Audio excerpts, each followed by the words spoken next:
गणित भाग 2 हे आपण बघतोय. यामध्ये नेमकं भूमिती ही जी असणारी संकल्पना आपल्याला बघायची. गणितात असणारा एक भाग आठवीपर्यंत तुम्हाला म्हटलं होतं की सामान्य गणित.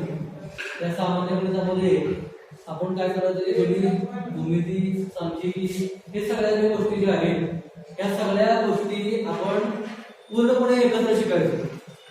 आता आपण काय केलं की गणित भाग 1 आणि गणित भाग 2 असे दोन विभाजन त्याच्यामध्ये आपल्याला पडलेलं आहे, हे लक्षात घ्यायचं. त्याचबरोबर यामध्ये आपण जर बघितलं तर गणितामध्ये आपण बघितलं की बीजगणित म्हणजे काय, समीकरण कशा पद्धतीने तयार होतात. त्याचबरोबर आलेख या आपण त्याच्यामध्ये बघतोय.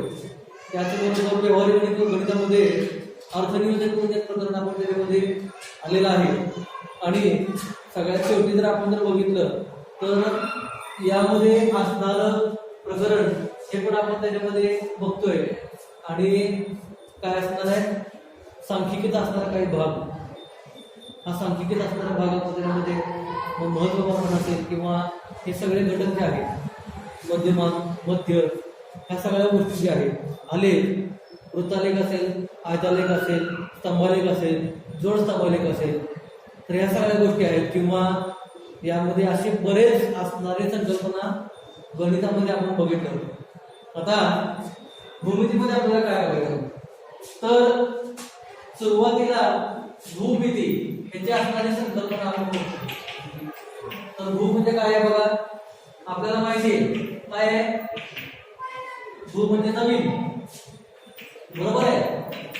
तर भू म्हणजे काय असणार आहे, जमीन. आणि मिती हा शब्द आपण त्यामध्ये वापरला. मिती म्हणजे काय असणार आहे, मापन. तर जमिनीचे असणारे मापन किंवा थोडक्यात आपण काय म्हणतो की जमिनीचे मापन.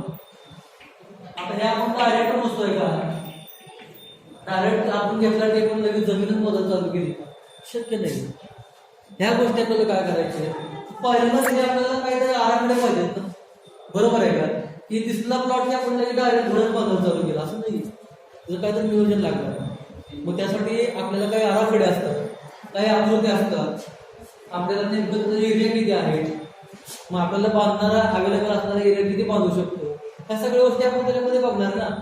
म्हणून तर आपण स्थापत्य अभियांत्रिकी जे आहे, स्थापत्य अभियांत्रिकी, सिव्हिल इंजिनिअरिंग असं आपण म्हणतो, की कशावर आहे, तर भूमितीवर आधारित, बरोबर आहे.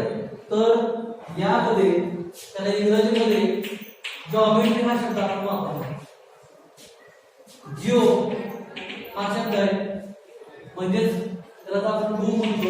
आणि आपल्याला माहिती त्याला आपण काय म्हणणार आहे, जमीन हा शब्द आपण त्याच्यामध्ये वापरतोय की जमिनीचं असणारं मापन. तर अशा पद्धतीनं हे जमीन. आणि पुढे काय आहे, हा शब्द आहे मेट्रॉस, त्याला अपभ्रंश लावलाय. आणि मेट्री हा शब्द येतो आणि ह्यालाच आपण काय म्हणतो, माप, म्हणजे मेजरमेंट ऑफ लँड, म्हणजे भूमी, बरोबर आहे. आता सगळ्यात महत्वाचं आपण जर बघितलं की मूलभूत भूमिती आपल्याला सगळ्यात महत्वाची. तर मूलभूत भूमिती जी आहे ही कशामध्ये आपण बघितले, बेसिक, एकदम बेसिक. सुरुवात आपण कशाने करतो, तर बिंदू, बरोबर आहे. एक बिंदू असेल, 2 बिंदू असतील, 5 बिंदू असतील, 10 बिंदू असतील. जसं आपण रांगोळीचा बिंदू काढून जो आराखडा तयार करतो, रांगोळीचा फ्रेमवर्क तयार करतो आणि त्यानंतर ते जोडून कलर फॉर्मेशन देतो, बरोबर आहे. तसं भूमितीच्या सुरुवात करतो आपण एक छोट्या बिंदू, बरोबर आहे. त्यानंतर पुढे काय आले, रेषा, अनेक बिंदू एकत्र आले, अनेक बिंदूंचा असणारा संच, म्हणजेच त्याला आपण काय म्हणलेलं आहे, रेषा. ते अनंतापर्यंत पाहिजे, कशापर्यंत पाहिजे, अनंतापर्यंत. संच अनेक बिंदूंचा, अनंत बिंदूंचा संच आहे. लक्षात, समजा एक रेषा जर आपण जर काढली तर यामध्ये आपण काय करतो बघा, इथं अनेक बिंदूचा एकत्र येऊन आपण काय म्हणतो की अशा पद्धतीनं सगळं एकत्र आणून एक रेषा आपण पूर्ण करतो. ह्या रेषेमध्ये किती बिंदू असतील विचारतात. थोडीशी बारीक बारीक बारीक बारीक बारीक बारीक कण आहेत. ते किती असणार आहेत? अनंत आहेत. आपण मोजू शकत नाही. एक एक कण मोजायचं म्हणजे आपल्याला शक्य नाही. अगदी मायक्रॉन पेक्षा कमी असणार त्याची साईज आहे त्या कणाची, अलग लक्षात. आणि अशा अनेक कण एका ओळीने दिली. तर हे झालं आपल्याला मूलभूत भूमितीमध्ये बिंदू, त्याचबरोबर रेषा. आता ह्याचा एक तुकडा आपण काढला. रेषा दाखवताना आपण अशी दाखवणार आहे. रेषा दाखवताना दोन्ही बाजूने वाढलेली दाखवायचं, म्हणून आपण ह्या बाजूला दोन्ही बाजूला वाढ काढतो, अलग लक्षात. आता आपण काय करतोय, पुढचा असणारा घटक काय आहे तो रेषाखंड. रेषाखंडामध्ये आपण काय केलं, एवढाच एक तुकडा आपण त्यातला काय केलेला आहे. तर अशा पद्धतीनं एवढाच एक असणारा तुकडा जे आपण काढला आणि इथं मांडला. म्हणजे काय झालं, त्याच्या अंतिम बिंदू आपल्याला माहिती आहे, इथला एक सेक्शन आपल्याला माहिती आहे, इथला एक सेक्शन आपल्याला माहिती आहे. या दोन बिंदूंमध्ये ही रेषा संपली, एवढाच एक तुकडा काढला आणि इथं ठेवला. हे दोन जे आहेत ते अंतबिंदू आहेत आणि ह्याच्यामध्ये आपल्याला बिंदू येतात. पण आपल्याला बिंदूंचं लिमिट किंवा त्याची असणारी मर्यादा हे आपल्याला माहिती झाली, म्हणून त्याला आपण म्हणतो रेषा. मला का लक्षात. त्याचबरोबर आता मी काय केलं, ह्यातला जे तिकडचा तुकडा जो आहे का नाही, तिकडं अजून मला वाढवायचं. आणि हीच आकृती तुम्ही काय केली, एका बाजूला रेषा बंद आहे आणि एका बाजूला रेषा वाढते. मग ती कुठे असेल, या दिशेला असेल किंवा या दिशेला असेल, कुठेही असेल. कदाचित एखादी रेषा जी आहे ती अशी पण वाढवायची असेल.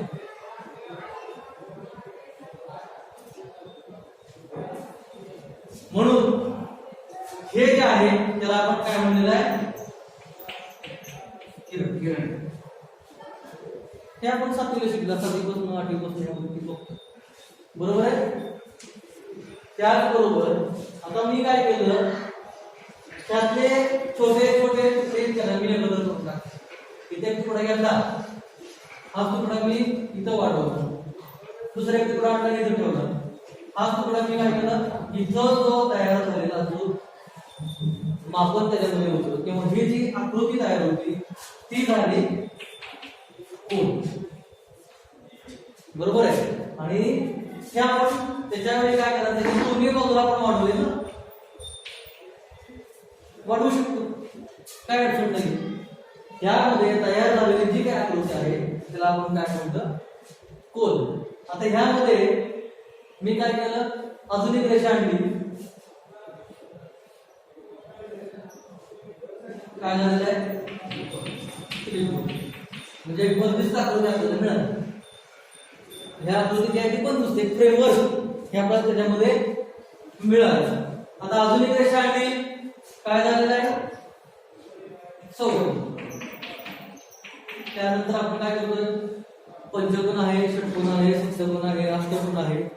असं वाढवत वाढवत वाढवत वाढवत पुढे काय केलं, एक आपल्याला अशी आकृती मिळाली. त्याला आपण काय म्हणलेलं आहे, वर्तुळ. म्हणजे हे जे आहे सगळ्यात मूलभूत असणारी भूमिती.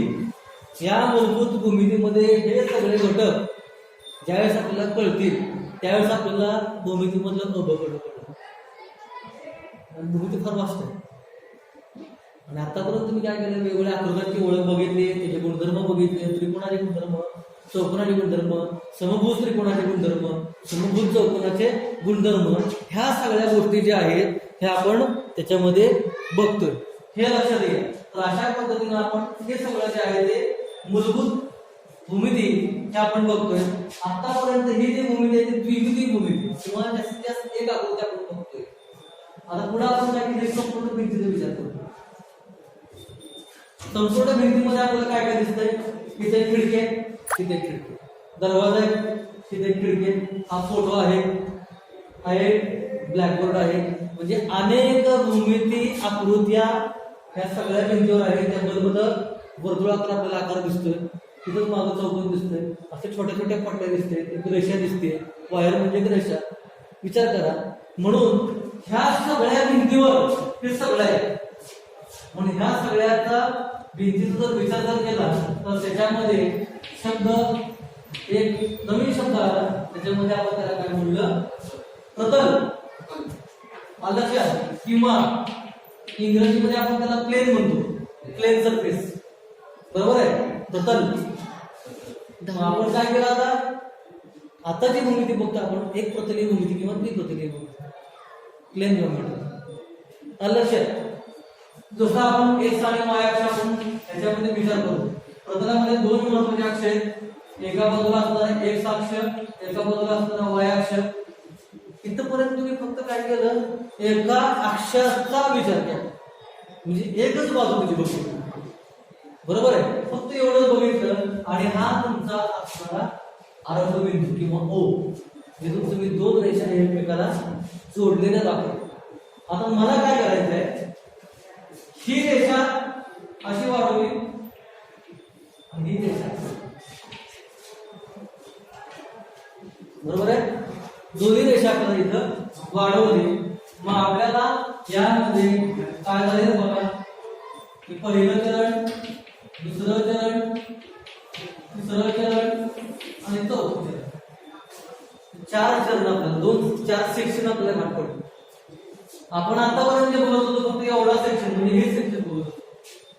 इकडच्या बाजूला एक अक्ष आणि हे जे आहे ते वजा एक. आपल्याला संख्या रेषा माहिती, संख्या रेषेमध्ये शून्याच्या एका बाजूला संख्या आहे, शून्याच्या दुसऱ्या बाजूला पण संख्या असणार आहे, बरोबर आहे. शून्याच्या ह्या बाजूला आपण जर बघितलं, कुठली बाजू आपली, शून्याची डावी बाजू आणि उजवी बाजू, बरोबर आहे. आता मी असं वळलो आणि अशी संख्या तयार केली, आणि बरोबर ही जी बाजू आहे ती डावी बाजू इकडे आली, बरोबर आहे का. ही जी आहे ती डावी बाजू जी आहे इकडे आली, आणि इकडच्या बाजूला काय असणार आहे, उजवी बाजू आहे. मग डाव्या बाजूला या सगळ्या ऋण संख्या, सगळ्या निगेटिव्ह नंबर जे आहेत ऋण संख्या, त्या ऋण संख्या इकडच्या बाजूला, आणि धन संख्या ज्या आहेत त्या सगळ्या काय झाल्या इकडच्या बाजूला, बरोबर आहे. म्हणजे अशा पद्धतीनं इकडं ऋण संख्या, इकडं धन संख्या. म्हणून इथं मी काय केलं, एक अक्षराचं नाव दिलं आहे की प्लस एक्स आणि मायनस एक्स, किंवा धन एक्स वजा एक्स. त्याला या पद्धतीनं इकडच्या बाजूला अधिक वाय किंवा ऋण वाय, धन वाय, आणि इथे काय असणार आहे, ऋण वाय. आणि दोन रेषा एकमेकांना इथं अधिक वाय आणि वजा वाय, अधिक एक्स आणि वजा एक्स दोन्ही एकमेकांना जिथं दिसतात, हा तुमचा झाला आरंभ बिंदू. आणि ही जी भूमिती आहे किंवा ह्या अक्षाचा विचार करून एक्स वाय ह्या अक्षाचा जर विचार केला तर आपल्याला ही जी भूमिती तयार होती त्याला आपण काय म्हणलेलं आहे, द्विमितीय भूमिती. लक्षात घ्या, त्याला आपण काय म्हणलेलं आहे,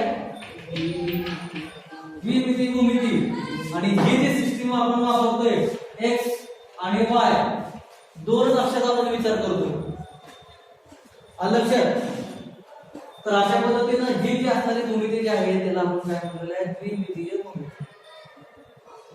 त्यानंतर आपण मी काय करतो बघा, आता हे दोन अक्ष झाले का, तर एक अक्ष मी असं काढतो. हा अक्ष कसा आहे, आरपार आहे बरं का, म्हणजे हा अक्ष आला आपला बघा, हा एक अक्ष, इकडचा वाय, इकडचा एक्स. आता मी तिसरं बोट काढतो, हा तिसरा अक्ष जो आरपार आहे. तर इथं आपण अर्धा अर्ध काढलं, ही एकमेकाला जोड. बघ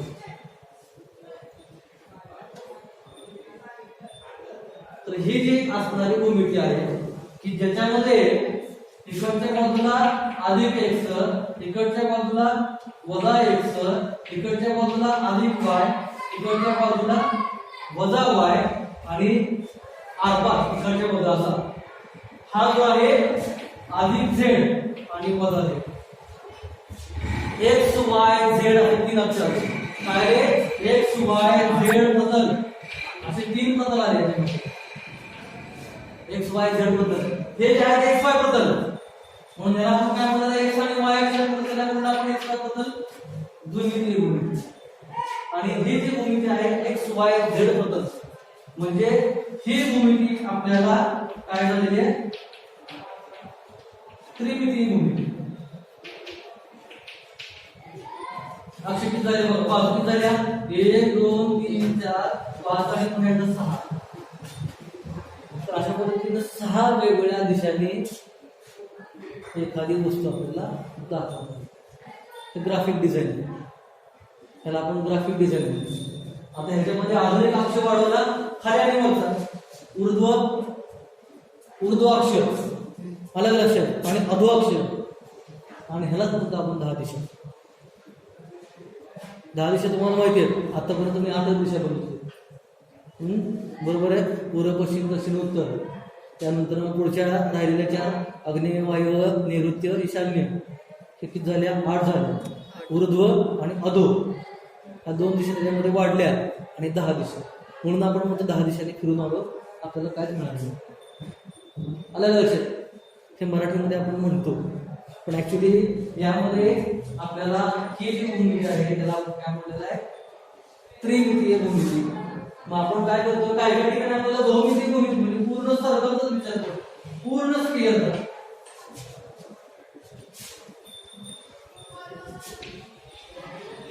संपूर्ण प्लेनचा विचार केला सगळ्याच बाजूने विचार केला पूर्ण विश्वाचा विचार केला बरोबर आहे का म्हणून हे जे आहे त्याला आपण म्हणतो बहुमिती मला एखाद्या गोष्टीचा सारासा विचार करणे सगळ्या बाजूने विचार करणे सगळ्या अँगलने प्लस मायनस काय जे काय बाजू आहे त्याच्या भक्कम बाजू कमकुवत बाजू सगळ्या गोष्टी विचार करून आपण एखादा निर्णय घेतो तसं तिथं एखादा बिंदू जर असेल तिथं समजा उत्तर बिंदू आहे हा बिंदू आपण काय केला संपूर्ण प्लेनचा विचार केला म्हणजे आपण तसा रबरी बॉल असतो नाही रबरी बॉल मध्ये आत काहीतरी एखादा खडा पडलेला असेल खडा म्हणजे बिंदू आहे आणि रबरी बॉलचं कवर जे आहे वरचं ते म्हणजे बहुमिती आणि लक्षात तर अशा पद्धतीनं विचार करतो तर या पद्धतीनं हे जे आहे भूमितीचे असणारे मूलभूत संकल्पना ज्या आहेत ह्या आपण